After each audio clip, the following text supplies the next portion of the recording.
La España medieval, un espacio de intercambios y conflictos. La conquista musulmana. A principios del siglo VIII, la península ibérica estaba ocupada por los visigodos, quienes habían establecido un reino cuya capital estaba situada en Toledo. Se trataba, a esas alturas, de un reino cristiano. Por su parte, los musulmanes se hallaban en una etapa de expansionismo militar y habían culminado la conquista del norte de África, por lo que el paso siguiente era la península ibérica.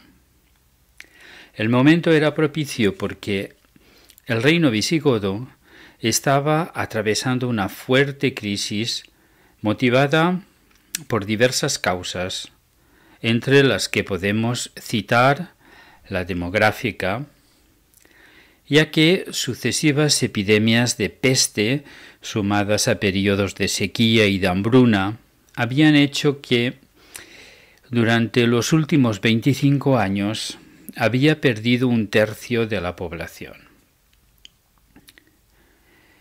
También confluyeron causas políticas, como el aumento del poder de la nobleza en detrimento de la autoridad real, la fractura producida por el largo enfrentamiento entre dos clanes político-familiares en su lucha por el trono, y finalmente el descontento de la población judía, la cual sabía, por lo ocurrido en el norte de África, que bajo un gobierno musulmán vivirían mejor que bajo uno cristiano.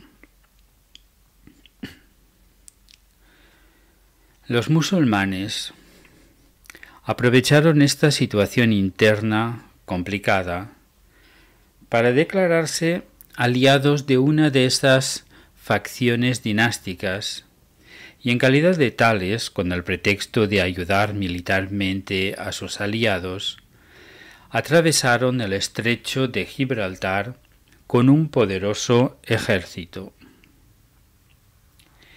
Esta expedición surcaría el estrecho el 27 de abril de 711 y conquistaría Algeciras, donde Tarik aumentó el número de hombres y desde donde se enfrentó a don Rodrigo el 17 de julio de 711 en la batalla de Guadalete, llamada así porque tradicionalmente se localizó junto al río Guadalete, aunque los últimos estudios la sitúan a orillas del río Guadarranque, donde lo venció y lo mató.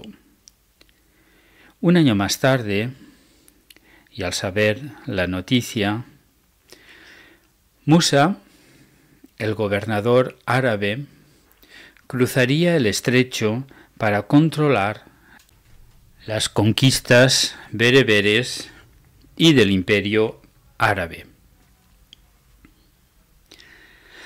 La conquista de España por los musulmanes forma parte del proceso de ruptura de la unidad del Mediterráneo, que el imperio romano y el cristiano habían forjado y asegurado a lo largo de los siglos.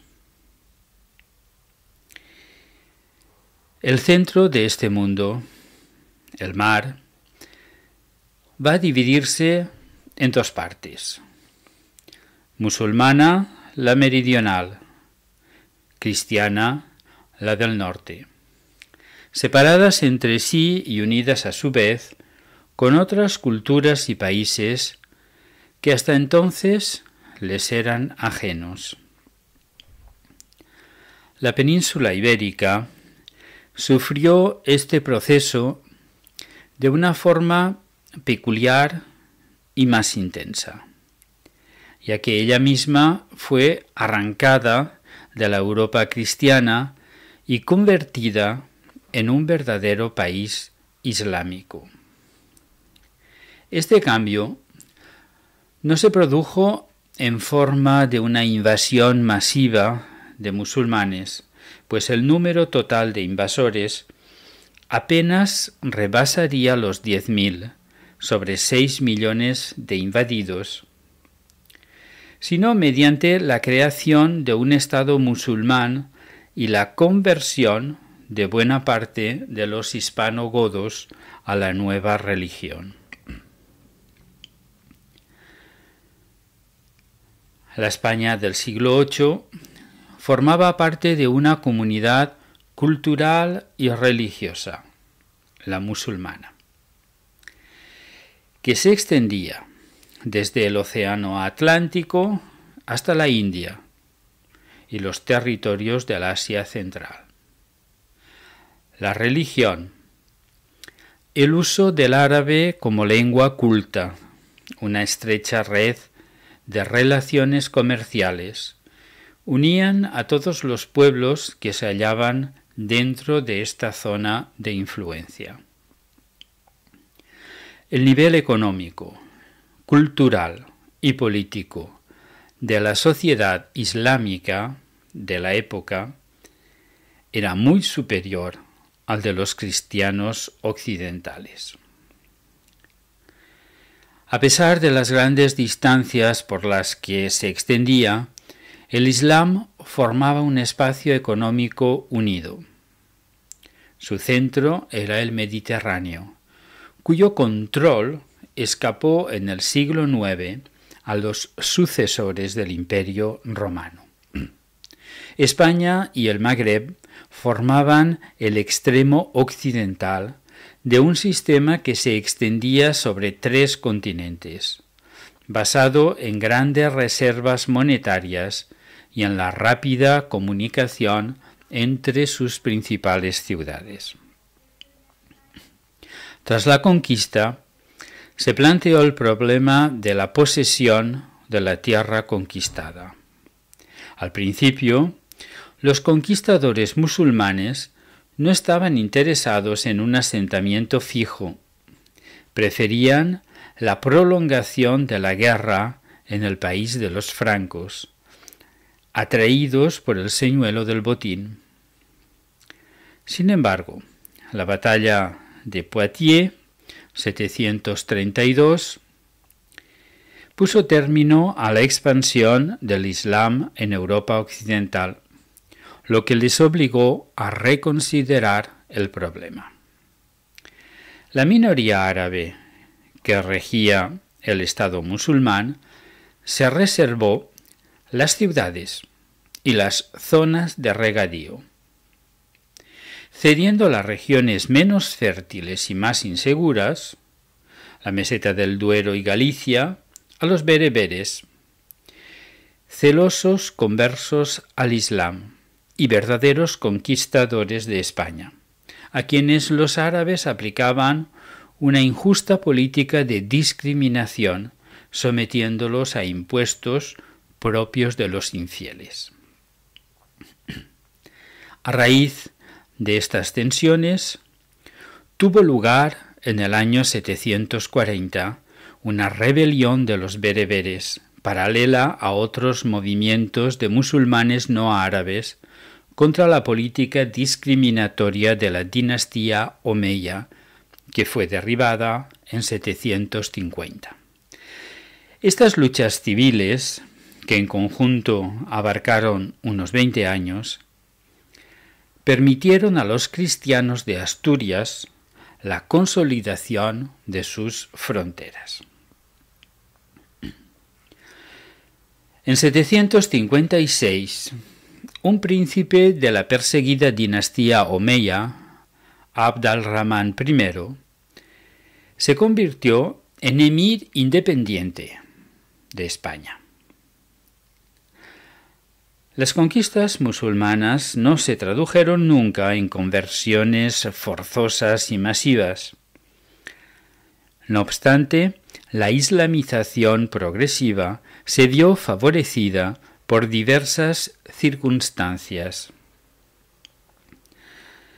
Los convertidos al Islam dejaban de pagar los tributos propios de los cristianos. Los esclavos y siervos de un señor cristiano alcanzaban su libertad, ya que un creyente no podía estar sometido a un infiel. Los nobles, por su parte, conservaban, en caso de conversión, todas sus prerrogativas. Así se originó el grupo de muladíes o regenerados, de modo que, en España, la gran masa de musulmanes no estuvo formada por árabes ni bereberes, sino por los cristianos convertidos y sus descendientes. Sin embargo, los muladíes o musulmanes nuevos fueron considerados musulmanes de segunda clase.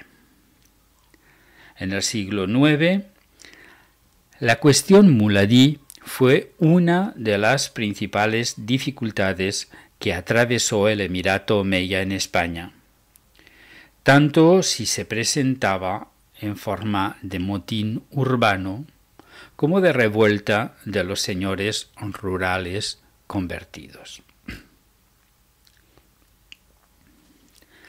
Los musulmanes autorizaban a cristianos y judíos a conservar su culto, sus leyes peculiares y sus autoridades eclesiásticas y seglares.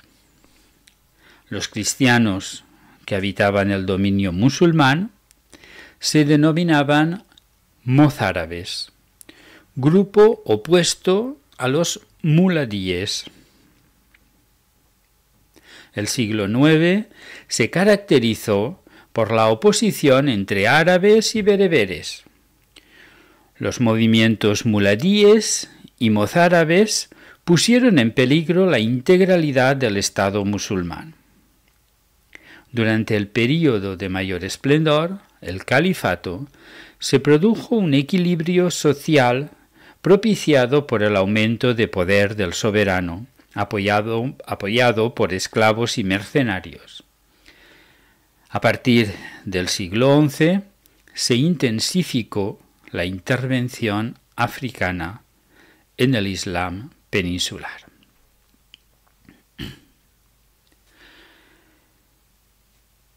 La Reconquista.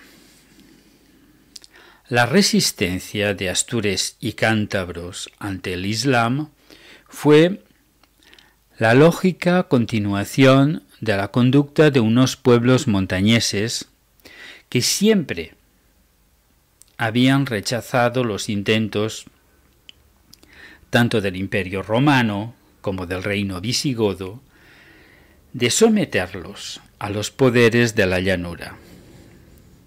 La nobleza visigoda, que había rechazado todo trato con los invasores, se refugió entre estos montañeses y se alió a ellos.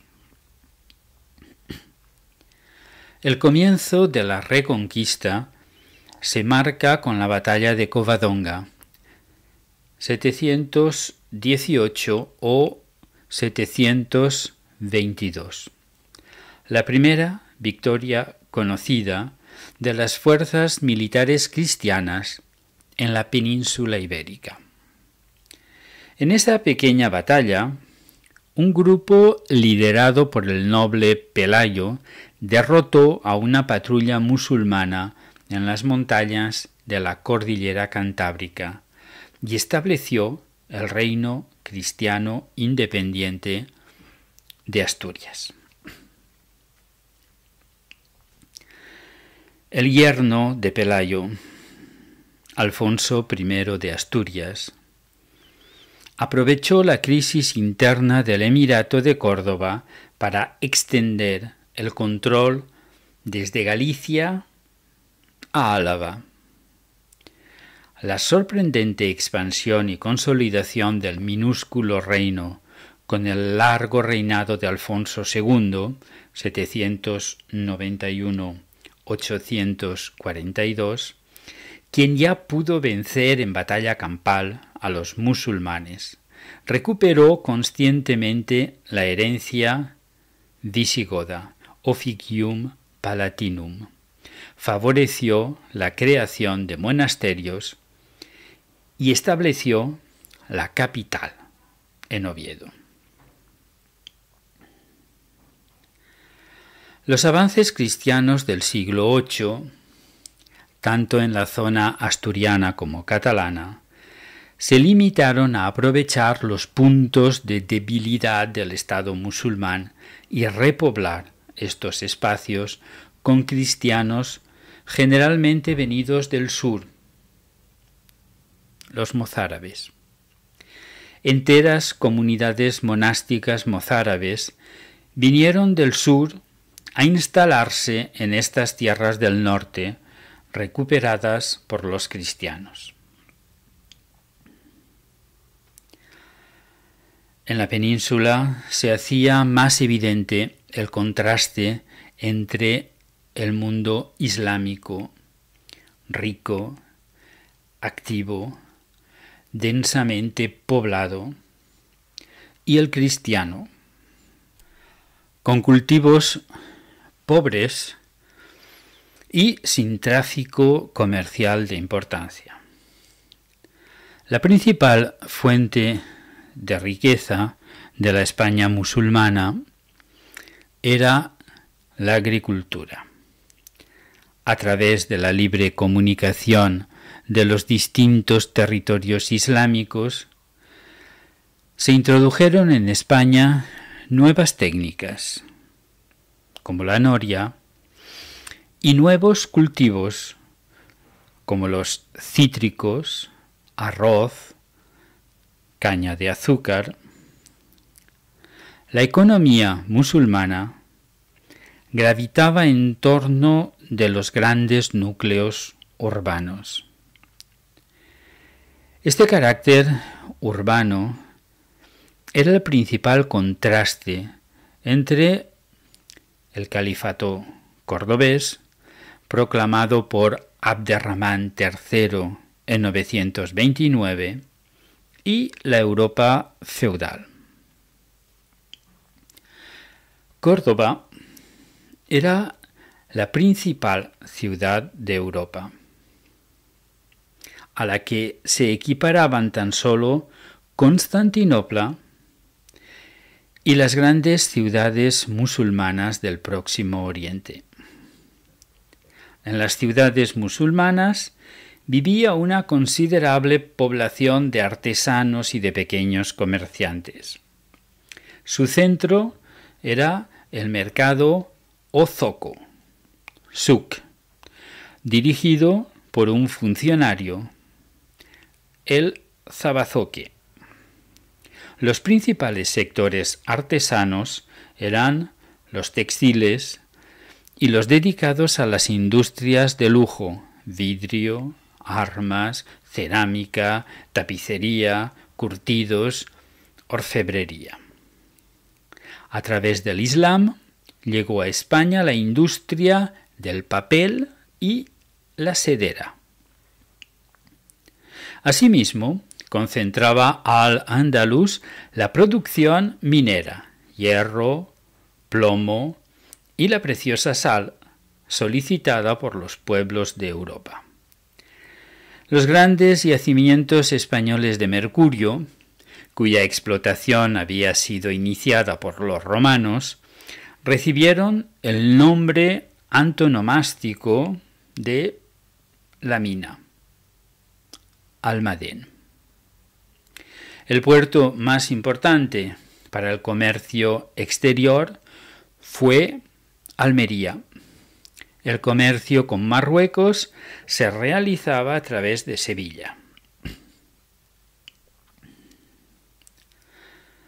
El sistema económico musulmán descansaba sobre una activa circulación monetaria, asegurada por el oro traído del Sudán. Los reinos cristianos hispánicos y aún los europeos gravitaban en torno al área del dirhem. lo que estimuló la economía del norte. Por su parte, los cristianos basaban su explotación agrícola en 4 elementos: cereales, forrajes, huerto y ganado. El afán de pastores y ganaderos por hallar pastos adecuados hacia el sur es un dato fundamental en la progresión del territorio cristiano, hasta el punto de que se ha llegado a decir que la reconquista la hicieron las ovejas. Estos ganaderos formaban asociaciones para dirimir litigios y vigilar las tierras de pasto o mestas. Los rebaños se desplazaban siguiendo unas cañadas que unían los pastos de verano de los montes cantábricos con los pastos de invierno situados en los confines de la cristiandad, los llamados extremos del Duero o Extremaduras. El avance de la Reconquista creó una nueva y definitiva Extremadura en los valles del Tajo y del Guadiana. Por Jaca y Pamplona, el Camino de Santiago se convirtió en lazo de unión de la economía castellano-leonesa con la europea. A finales del siglo X, los productos de origen franco comenzaron a competir en el mercado de León con las mercancías musulmanas y bizantinas. Finalmente, cabe mencionar una fuente de riqueza no productiva: el saqueo ligado a la guerra. De ahí la dificultad de desarrollar una burguesía en las tierras hispánicas, pues los conceptos de guerra, riqueza y honor, y el menosprecio de la vida mercantil y artesana eran predominantes dadas las circunstancias. El Estado hispano-musulmán, el Emirato. En Al-Ándalus, la situación política evolucionó de la manera siguiente. Hasta 732 gobernaron los emires conquistadores que llevaron el poder del Islam hasta el corazón de Francia. Tras la derrota de Poitiers, se abre una etapa de emires sin autoridad, juguetes de las facciones árabes e impotentes para sofocar el alzamiento de los bereberes. Solo a partir de 746 pareció que se había hallado una fórmula de equilibrio mediante el arbitraje ejercido por los jefes sirios, alianza entre el emir Yusuf al-Fihri y el jefe de la comunidad siria, al-Walid. Este equilibrio se rompió con la llegada del príncipe omeya fugitivo, que fue el primer soberano musulmán de España, con el nombre de Abd al-Rahman I, 756-788. Entre sus principales enemigos se hallaban los emisarios de los califas abasíes de Bagdad, que, incapaces de recuperar al-Ándalus por las armas, trataban de producir allí un movimiento contrario a Abd al-Rahman.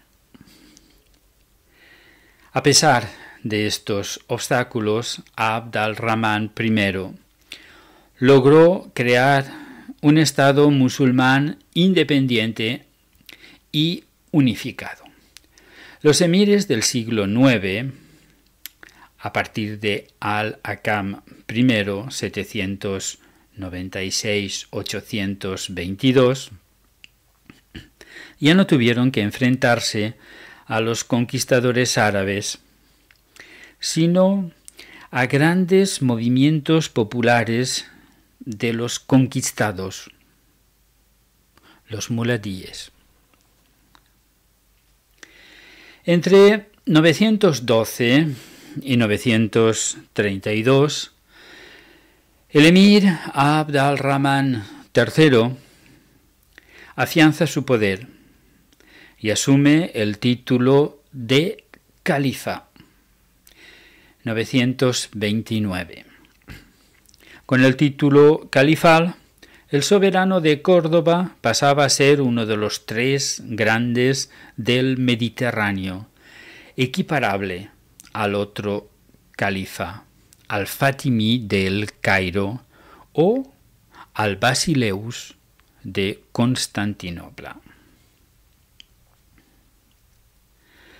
El poder absoluto del califa dependía de la persona que lo ejercía, y así vemos que esta autoridad fue utilizada de manera distinta por el enérgico Abd al-Rahman III, por el culto al-Hakam II o por el insignificante Hisham II, 976-1008, quien fue solo califa de nombre, ya que durante su reinado la autoridad efectiva estuvo en manos de un militar árabe, a quien sus victorias dieron el nombre de el Victorioso, al-Mansur o Almanzor.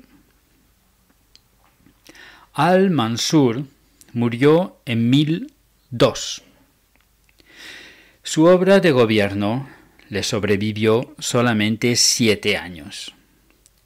A partir de ahí se inició la desintegración del califato. Entre los años 1009 y 1031, las distintas facciones políticas y sociales que la autoridad de Abd al-Rahman III y al-Mansur había reprimido, se disputaron la dirección del Estado. Los árabes, los mercenarios bereberes, los clientes africanos de los califas, presentaban sus propios candidatos al trono. Pero este poder ya no era respetado. Muhammad II, Suleimán, Abd al-Rahman IV y V, califas de breve reinado, perecieron de muerte violenta, así como Hisham II y el general esclavo Walid, que se había convertido en hacedor de califas. Son gravísimas las intervenciones extranjeras. Los hamudíes, familia norteafricana, proclamaron su propio califa, 1016. Los distintos partidos no dudaban en llamar en su auxilio a tropas cristianas, castellanos, catalanes o francos. El año 1010, los condes de Urgel y Barcelona saquearon Córdoba. La obra de Al-Mansur había quedado arruinada.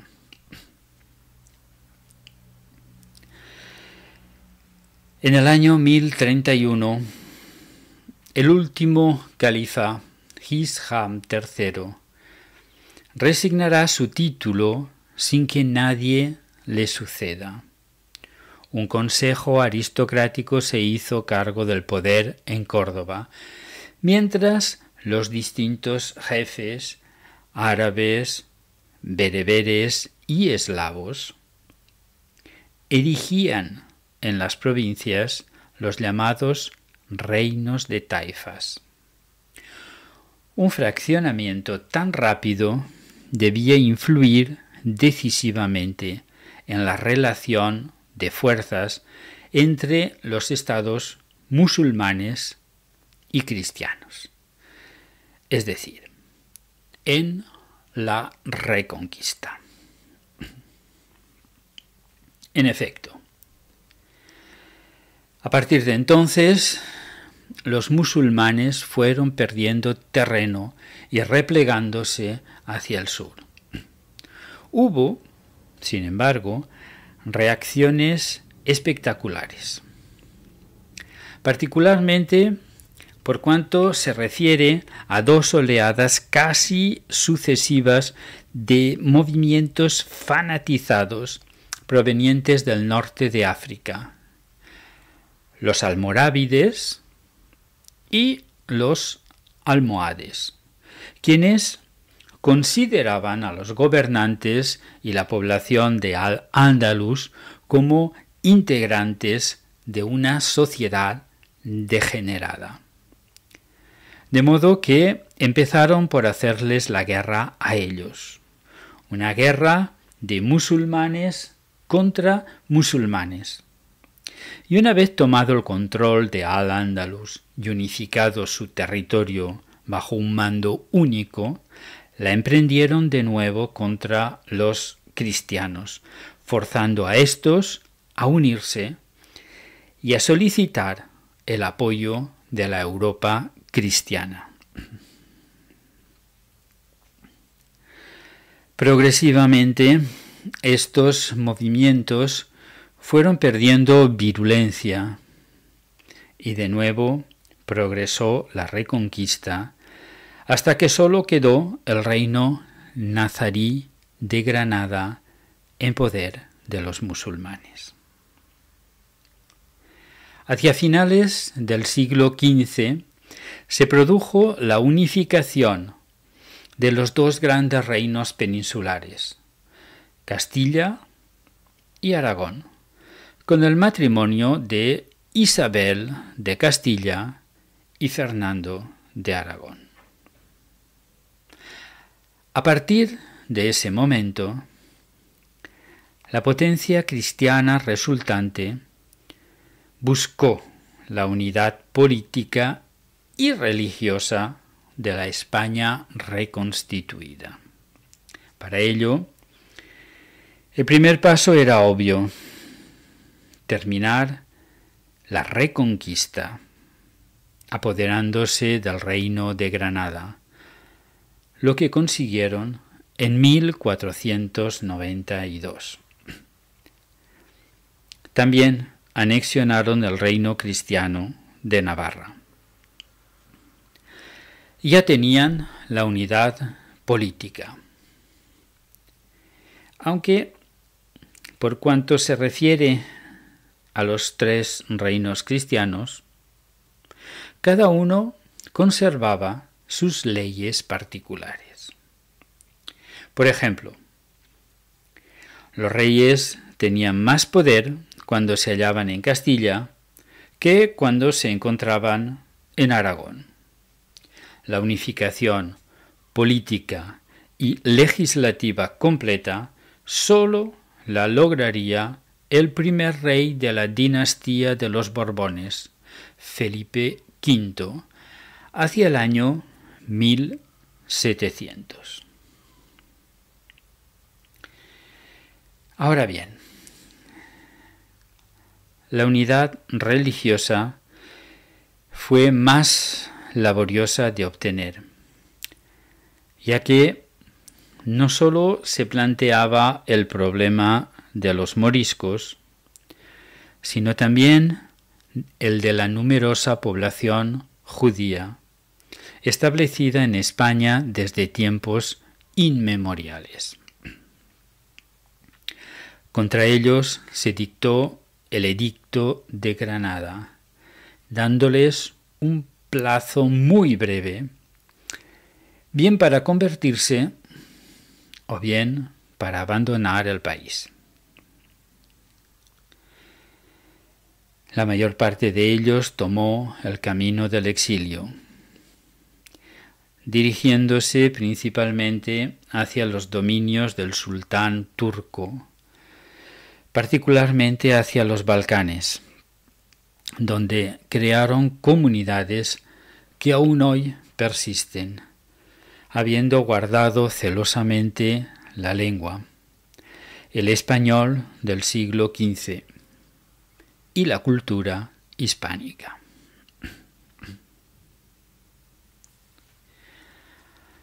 Los que se quedaron conservaron sus propiedades y situación social, para algunos muy elevada, porque se trataba, entre otros oficios, de banqueros, médicos, letrados, etc. Puestos todos ellos de gran utilidad para el reino, razón por la cual la reina Isabel insistió mucho para que permanecieran. Ahora bien, su situación era delicada, ya que, una vez convertidos al cristianismo, si continuaban a practicar su antigua religión, podían ser acusados de apostasía, lo cual era considerado como una falta extremadamente grave por los cristianos.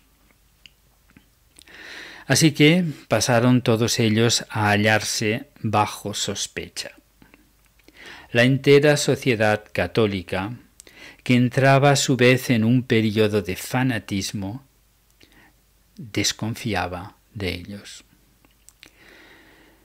Las autoridades religiosas crearon entonces la nueva Inquisición, mucho más terrible que la antigua, justamente para vigilar a los que en adelante serían llamados cristianos nuevos, los cuales fueron, en numerosas ocasiones, víctimas de procesos llevados a cabo mediante el secreto del sumario que caracterizó al Santo Oficio.